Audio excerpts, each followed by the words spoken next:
Good afternoon. Today's webinar is going to focus on job descriptions because we get a lot of questions about job descriptions from employers in all of our businesses that we write at Argent. My name is Sue Tomich Waterfield. I'm one of the regional loss control managers here at Argent, and I'm also a certified ergonomist. I used to do job descriptions for employers in a previous life when I worked in a therapy clinic. Used to do a lot of writing of job descriptions. So we're going to get started. Job descriptions are an important tool for every employer. They provide information on the essential functions and physical aspects of tasks and activities that make up the job. They're an excellent communication tool for the employer, employee, and physician. Okay? They can also provide your workers' compensation claims specialist and loss control consultant with information to assist you with managing any claims that may occur or any difficulties with the job. During today's webinar, you will learn elements to include in a job description, the difference between a job description and an ergonomic analysis, and how to use a job description as a communication tool to manage claims.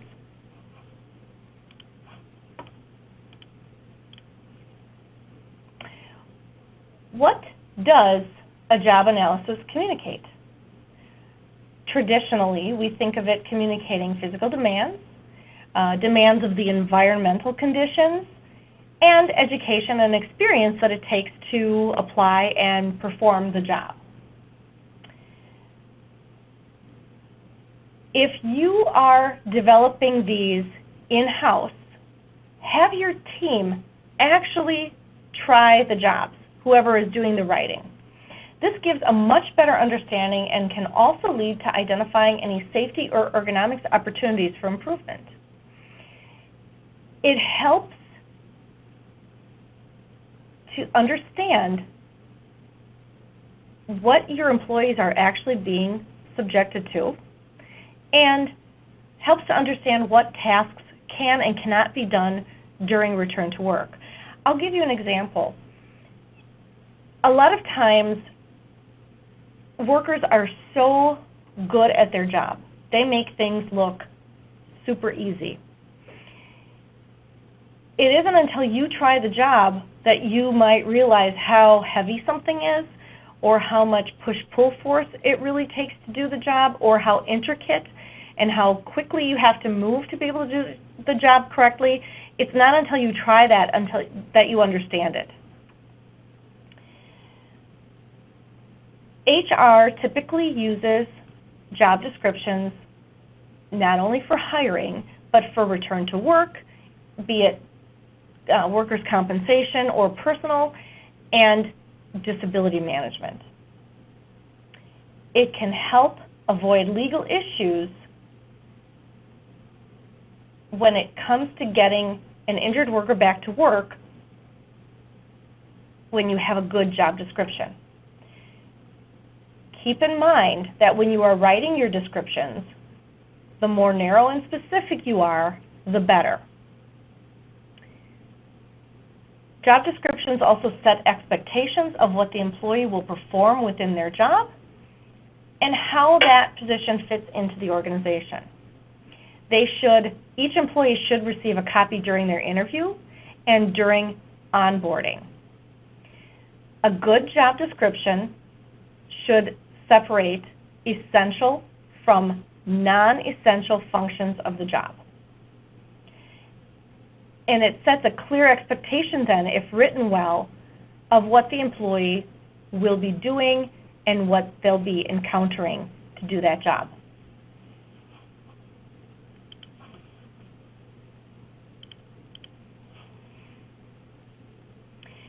It is also helpful when communicating with physicians and therapists. If there is an injury, return to work restrictions should always be based on physical limitations of the employee and should never be based on specific tasks or tools that are used to do the job. I just saw restrictions yesterday that stated employees should not be asked to supervise more than 25 children at a time. What that restriction has to do with any physical limitations is beyond me. I wonder what the job description says. I'm not sure. But she does have this worker does have a 20-pound lifting restriction and can only work 3 hours per day. She's not limited in any other physical aspects of the job, including use of hands or feet, push-pull, bending, twisting, squatting, climbing, or reaching. But she is limited to 25 children. I don't know what that means. And as an employer, you should be asking that physician what that means. What physical parts of the job can she not do to return to work?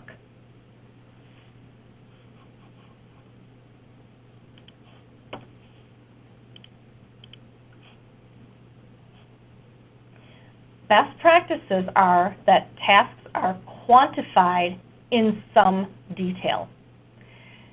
It's not the best just to say must be able to lift up to 50 pounds occasionally.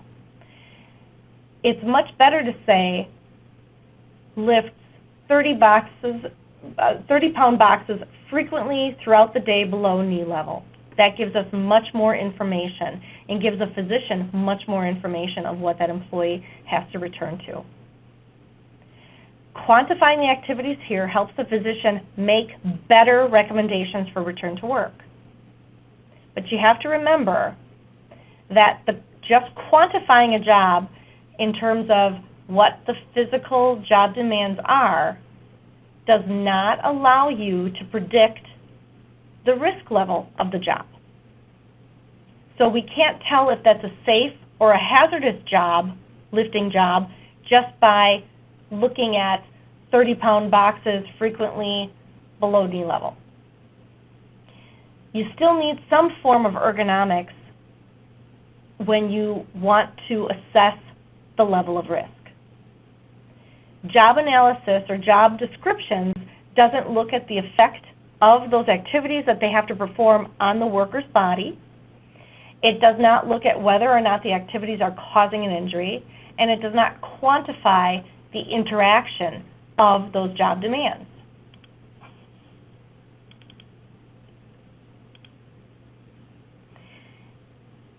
For example, is the lifting that's being performed under specific conditions actually safe? Does the job align itself with ergonomics principles and thresholds? Does it fall within safe limits of inclusion of 75% of female workers? We don't know that from job descriptions. This is the direction you want to go in terms of that ergonomic assessment, that extra step, to further explore possible mechanism of injury. Okay, so just be aware of that.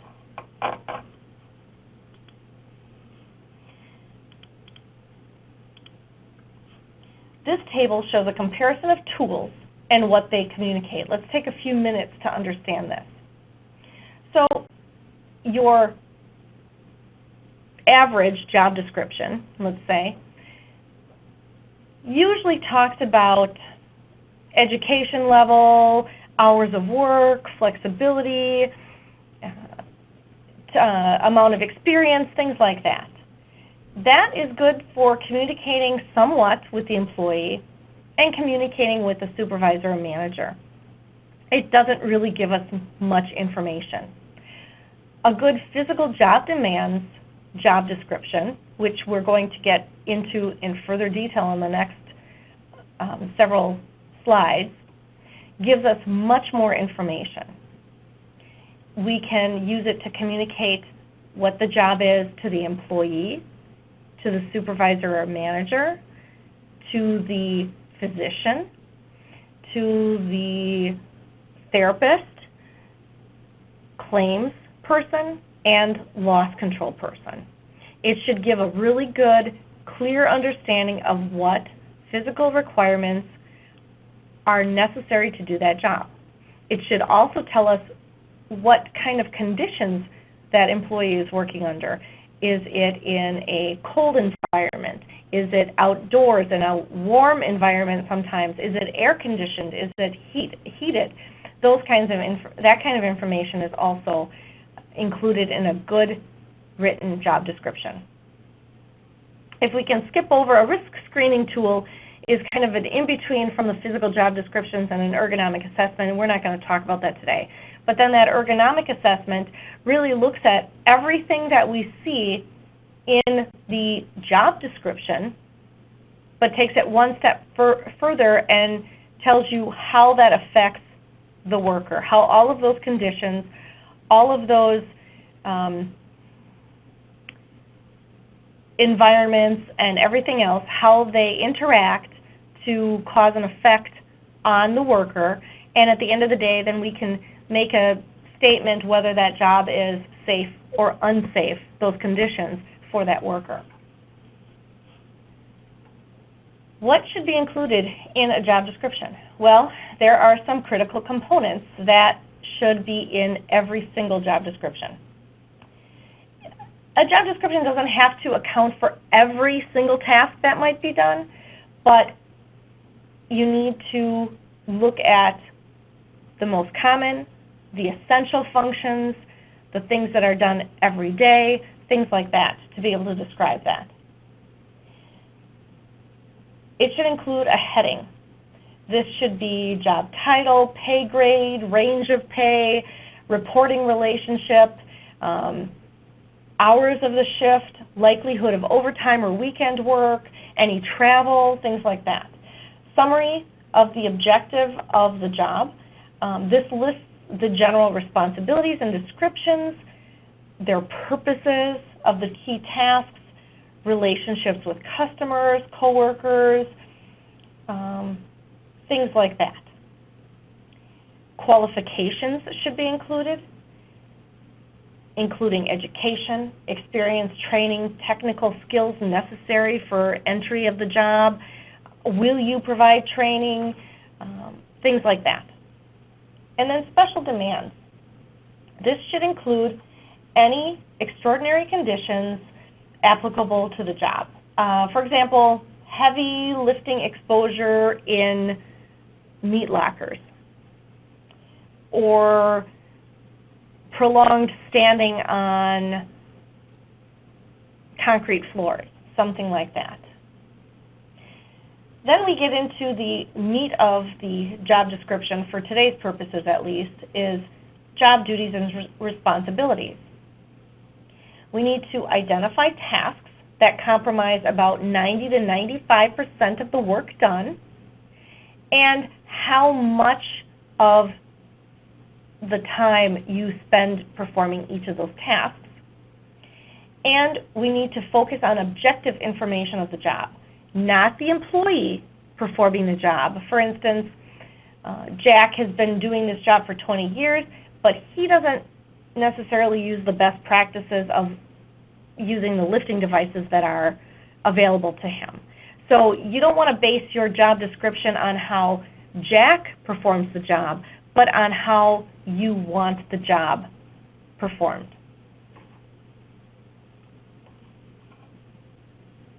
The Dictionary of Occupational Titles is sometimes a good place to start.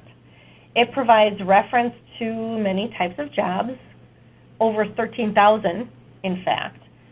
It was developed in 1938 and ran and was updated to the late 1999. Information is still used in settling some kind of equal employment opportunity and work comp claims, and it's referenced for physical abilities that are required to do the job. There's the website for that.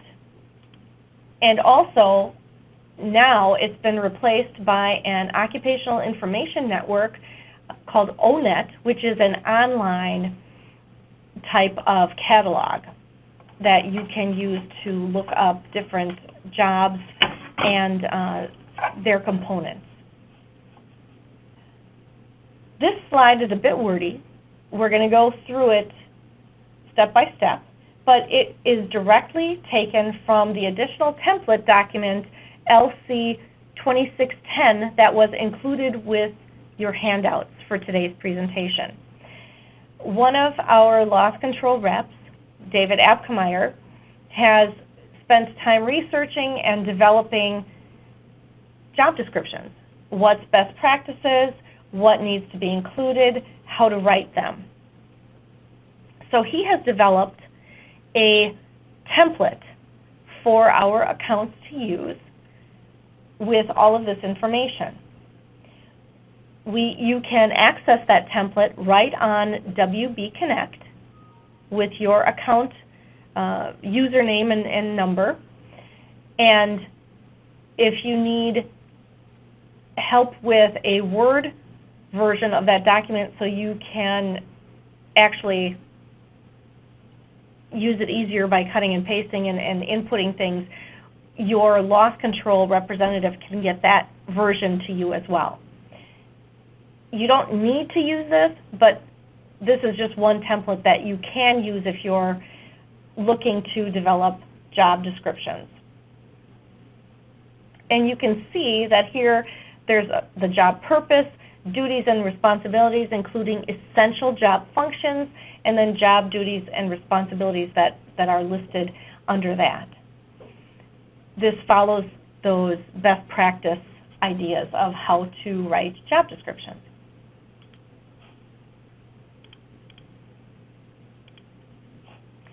It also includes fundamental duties of a position,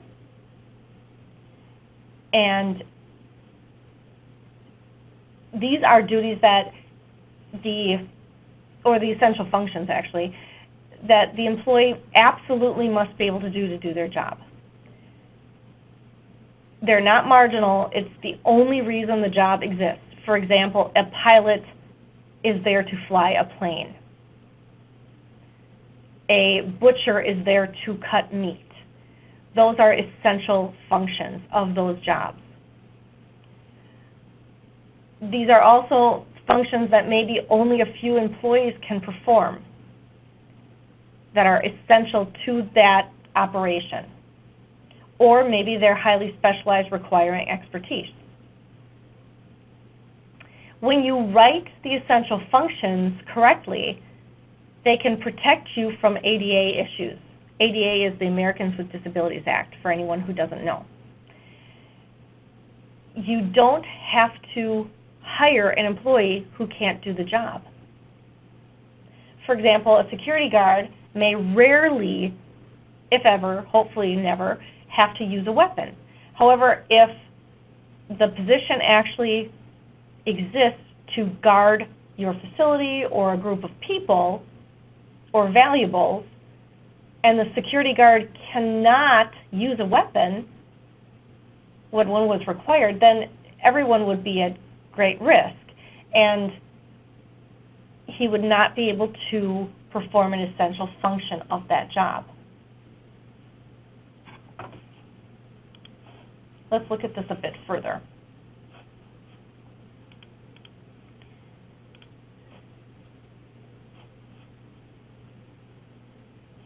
So again, according to the Equal Employment Opportunity Commission, their definition of essential function is the employer's assessment of which functions are essential as demonstrated by job descriptions written before the employer posts or advertises for the position. Note that it says before the employer posts or advertises the position. That's important. The position exists to perform that function. The experience of employees who actually hold that position is essential for that function. The time spent performing the function is essential to the job. The consequences of not performing the function would be very hazardous. Whether other employees are available to perform the function or are trained to perform the function, and the degree of expertise or skill required to perform the function. These are all definitions of essential function. Now, it's very important to have these written before anything occurs. Federal disability law requires accommodations in most cases, but other regulations say employers are not required to create new positions or forego essential job functions for injured employees transitioning back to work. This can be a huge legal concern if the employer doesn't have those specific job descriptions clearly stated in a job description. And if you don't have these written before an injury occurs or an accommodation is asked for, then that muddies the water as to were these really the essential functions prior to that injury or being asked for accommodation. The essential functions have to be specific. For example, a requirement that a worker would need to lift 50 pounds doesn't elaborate into the requirement that they need to lift 50 pounds several times a day below knee level because no one else can do it in that space or in that work area or whatever that is essential to that job. I'm sorry, I'm having a little technical difficulty on my end as well. Sorry about that. If we get into Argent best practices, we want to look at qualifications, which are the minimum qualifications to require and successfully perform the job. These may include education, specialized knowledge, skills, abilities, professional certification, and experience. That's what we like to see in the qualifications area. This page of definitions is again from the Dictionary of Occupational Titles, and it helps us to categorize jobs. Physicians like to use this especially for disability ratings or for not only transitional but especially for permanent restrictions. These talk about categories of work. Is it sedentary, light, medium, heavy, or very heavy? And it's really based on only part of the physical requirements of the job. Lifting and percentage. And it does include carrying and pushing and pulling. There is some mention of, in some of the definitions of ability to sit or stand for periods of time as well. But this is really just based on the weight. It's not really based on manipulation skills or being able to walk or anything like that. Again, when we're writing those job descriptions and we're looking at the components to make the job analysis a good description of the job, we look at all of these different things. We look at heights, weights, postures, frequencies, so how often, is it repetitive, is it not repetitive, what percentage of the day or of the month, or is it a task that only happens twice a year, things like that. We look at durations. They have to use, let's say, vibratory tools. Does that occur less than 2 hours a day, more than 2 hours a day? Are they driving and sitting in a semi-truck? More than 2 hours a day, less than 2 hours a day? All of those things are important. We look at workloads, lighting, temperature, and personal protective equipment, or PPE, as well.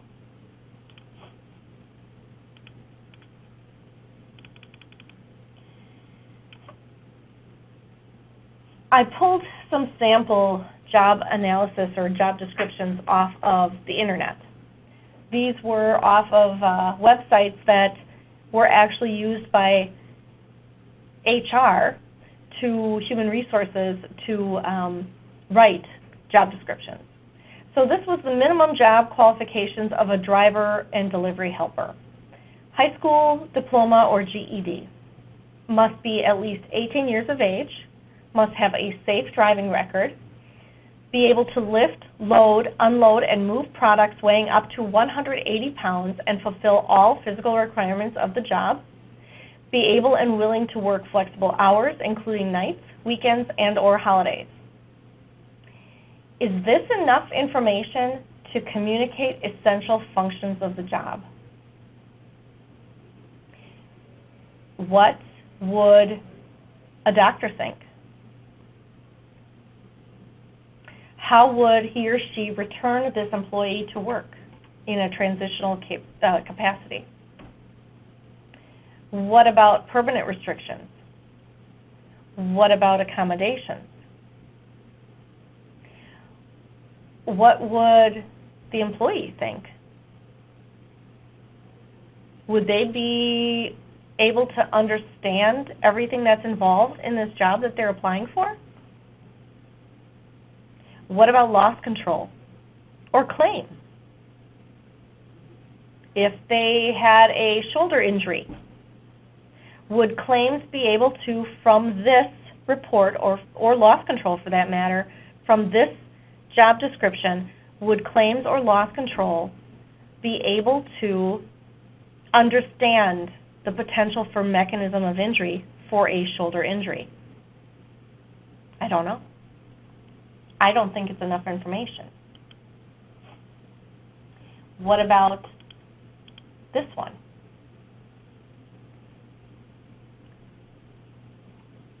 Physical demands and abilities for a warehouse picker. Regularly required to use hands to finger, handle, or feel, reach with hands and arms to talk or hear. Regularly lift and or move objects 10 to 50 pounds. Occasionally lift and or move objects that weigh more than 100 pounds. Frequently required to stand, walk, stoop, kneel, crouch, or crawl. Occasionally required to sit and climb or balance. Specific vision abilities required for this job include close vision, distance vision, color vision, peripheral vision, depth perception, and ability to adjust and focus. It's better, but still not quite there. For example,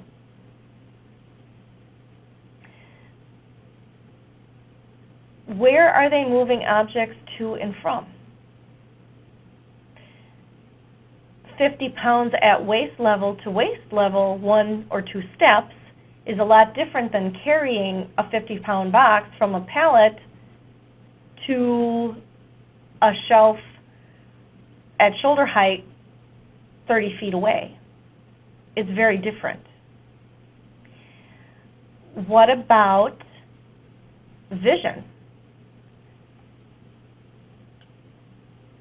Color vision is one of those areas that you have to wonder, do you really need color vision, and what kind of color vision? Is it color vision just between yellow and blue, or is it color vision between wires that are orange and red and green and blue? It could be a huge difference. Is there a different way to, is that an essential function, or is there a different way to identify color with barcoding or numbers or designated areas versus just the color? Those might be requirements or questions asked for ADA accommodations.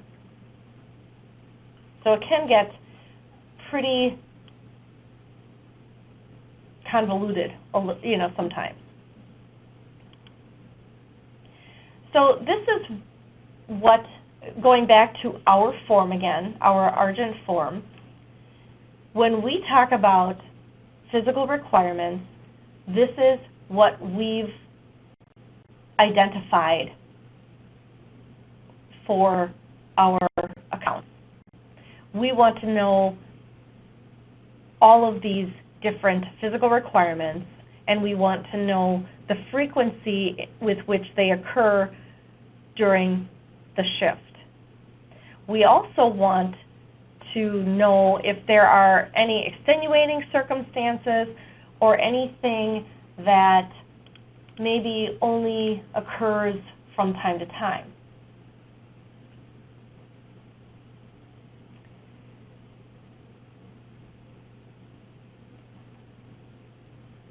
It's essential that activities are described in detail. Okay? For example, let's say a maintenance worker has to change out air filters in a machine twice a year. It's an essential function maybe because it's a very specialized type of work and not many people are trained how to do it. So maybe it's an essential function of that maintenance job, but it doesn't really fit into the categories of never, occasional, frequent, or constant. So you want to describe it in a little bit more detail underneath this table. Okay. Weight of loads is where people get into trouble. Okay, that would be our next slide here. A warehouse job may be a heavy job, but if you're expecting to lift 100 pounds and essential job demands is only 60 pounds, then you have a 40-pound discrepancy that opens you up to questioning. So you have to make sure that when you are describing these essential functions, you are not overstating the job in the job description. I've seen job descriptions, for example, that have a blanket statement for all employees that all employees must lift up to 75 pounds occasionally. Does that really pertain to the receptionist who's answering phones? If it does, that's fine. If it doesn't, that may be a problem.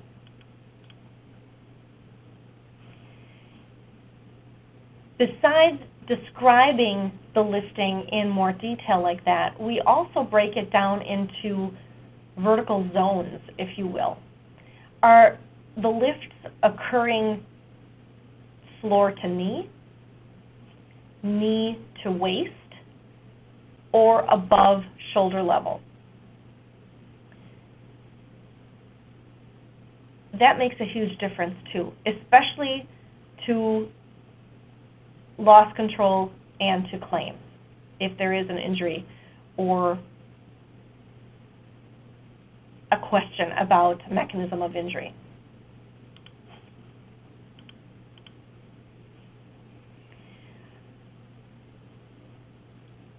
Here we have a section for pushing and pulling with pounds of force. So we get this question a lot, and I think this is a really important area to clarify for physicians. The worker a lot of times goes into the physician's office and says, I have to push and pull a pallet with 1,000 pounds loaded on it. Well, just because it has 1,000 pounds loaded on the pallet doesn't necessarily mean that it takes a lot of weight or a lot of force to move the pallet. It depends on the floor. It depends on the wheels of the pallet. It depends on is the pallet jack automated or not. It depends on the surface of the floor in terms of, is it flat? Is it at an incline? All of those things add to this pushing and pulling description. So when you are measuring this, you should actually measure the lowest, the average, and the maximum that someone has to push or pull. Also, we need to know the distance of the pushing or pulling, because that makes a huge difference in terms of mechanism of injury. Okay, and here's underneath that one is other job requirements. Do they need to operate a vehicle? Are there foot pedals? Are they working at heights? Are they using vibration tools? If so, if you check yes, occasionally, frequent, constant, is that an everyday occurrence? Is that just on certain jobs? Clarify that a little bit more. And then are they working with chemicals? And for that, if the answer is yes at all, any percentage, what kind of PPE is required? Here we go on with more breakdown, including the working environment. Are they indoors, outdoors, in extreme heat, extreme cold? Is there dust? Are there fumes, vapors, noise? If there is hearing conservation program, what type of PPE is required for that? All of that is important information to put in your job descriptions. Vision. What are the vision requirements? If there is color vision required, you know, maybe it's silly for our purposes here, but is vision required because someone is picking parts in a warehouse, or is vision required because they are dismantling explosive devices that they can't cut the green wire if they have to cut the blue wire? They can't cut the orange wire if they have to cut the red wire. So that kind of information is helpful as well.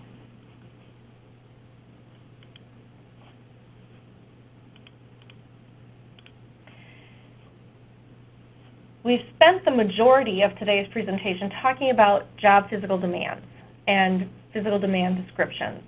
There's also something else I want you to be aware of, and we've alluded to it a little bit, but the job analysis is a good start to talking about ergonomics, especially when an injury does occur. It begins that conversation again, like we've been saying, about mechanism of injury with claims and loss control.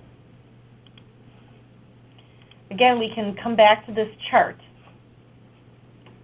While the job physical demands description communicates with the employer, supervisor, physician, assistant, return to work, and quantifies physical demands of the job, the ergonomic assessment goes further than that.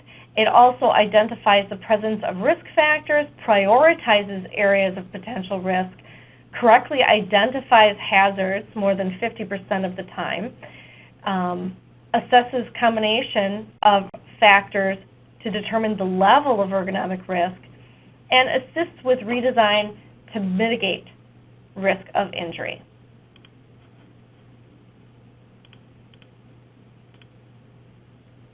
We look at the same information that's captured by the physical job demands, and then we take that step further. We look at the relationship between risk factors that we identify and how they affect the human body. Then we use some mathematical modeling that applies certain penalties or takes away penalties to the job, and we can actually render a score at the end of the day that we interpret the job as safe or hazardous. And that can help with defending claims that the mechanism of injury is not present. It can also help to redesign jobs when we do find hazards that are present so that we can prevent that from occurring again. If we go that route, if there are hazards that we've identified and we work with the account, either the engineer, maintenance, HR, safety, whoever it may be, to decrease that risk, we can then reassess the job, put it through those same equations and mathematical modeling, and then make sure that that score that comes out after we've done our due diligence and made our changes now comes out as safe.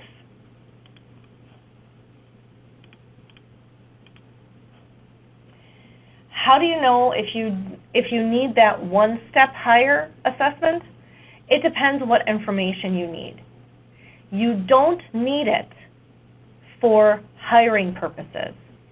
You don't need it for transitional return to work. You probably don't need it for ADA considerations all the time. Ask yourself these questions.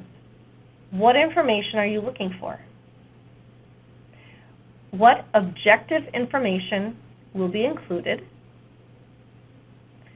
Will the information be able to address job risk factors?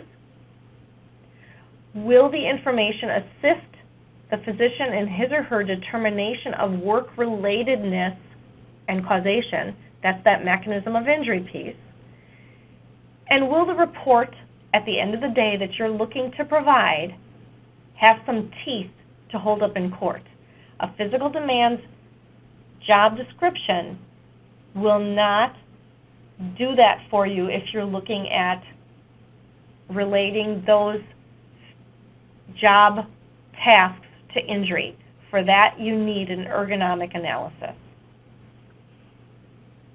If you ever have any questions on that, ask your claims person. Ask loss control. We can lead you down the right path.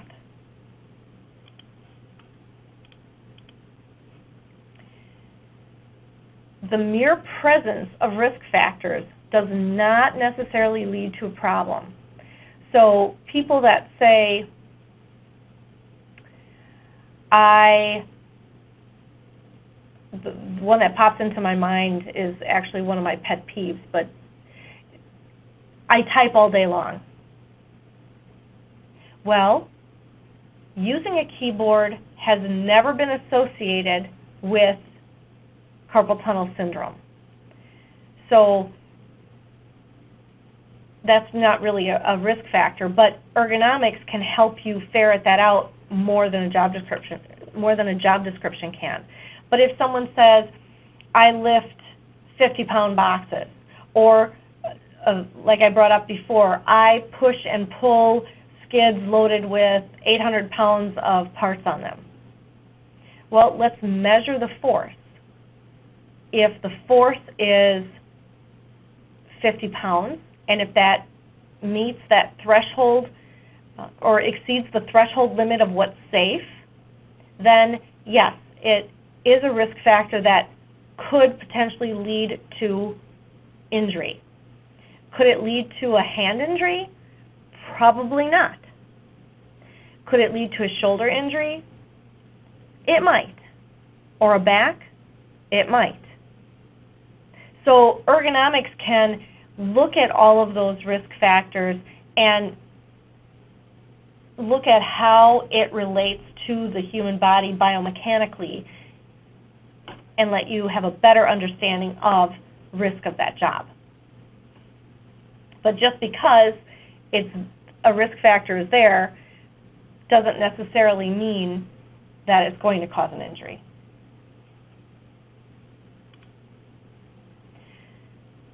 So in summary of today, physical demands job descriptions are a very useful tool to every employer. They have multiple uses.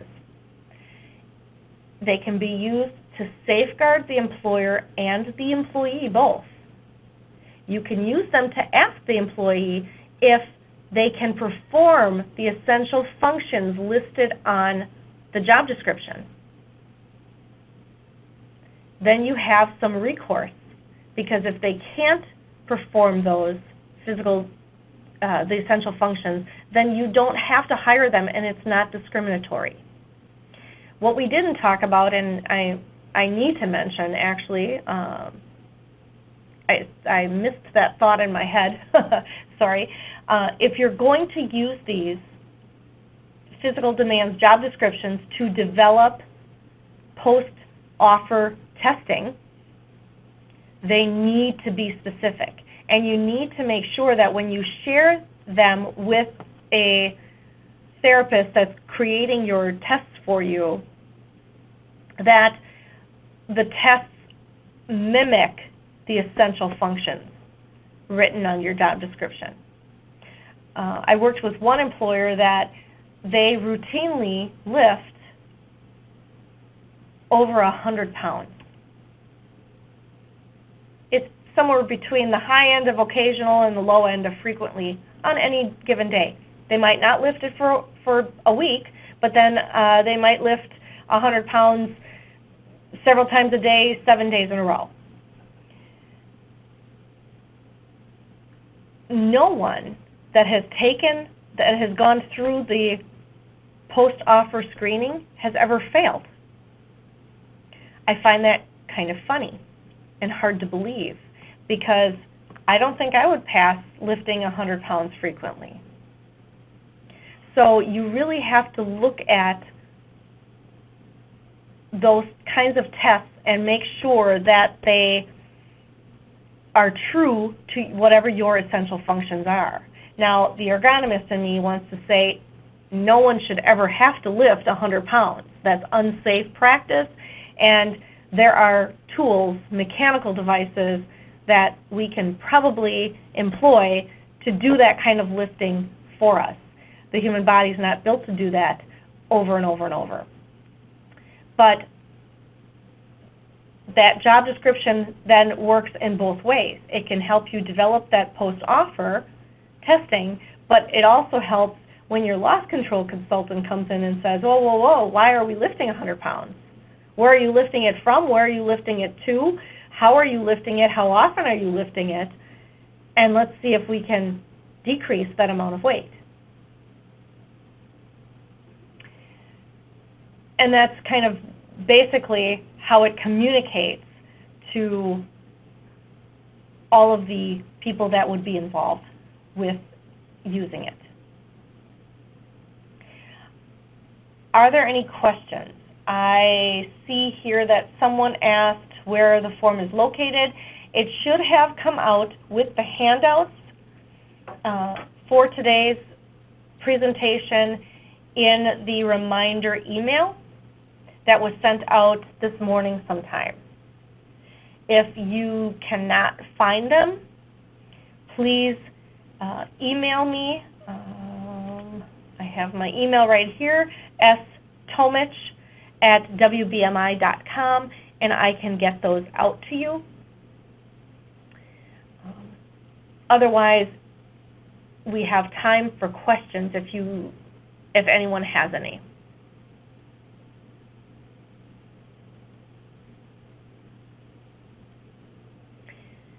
This webinar was recorded, and it will be available in about, well, with the holiday it might take a little bit longer, but in about 2 weeks, 2 to 3 weeks, on WB Connect. All of our webinars are housed there, and you can access any of them at any time. If you don't know how to do that or can't find them, again, please ask your loss control rep, and they will be happy to help you. If any of you have suggestions on what you would like to learn about in our webinars in 2019, please feel free to also drop me an email, or you can type it in right now.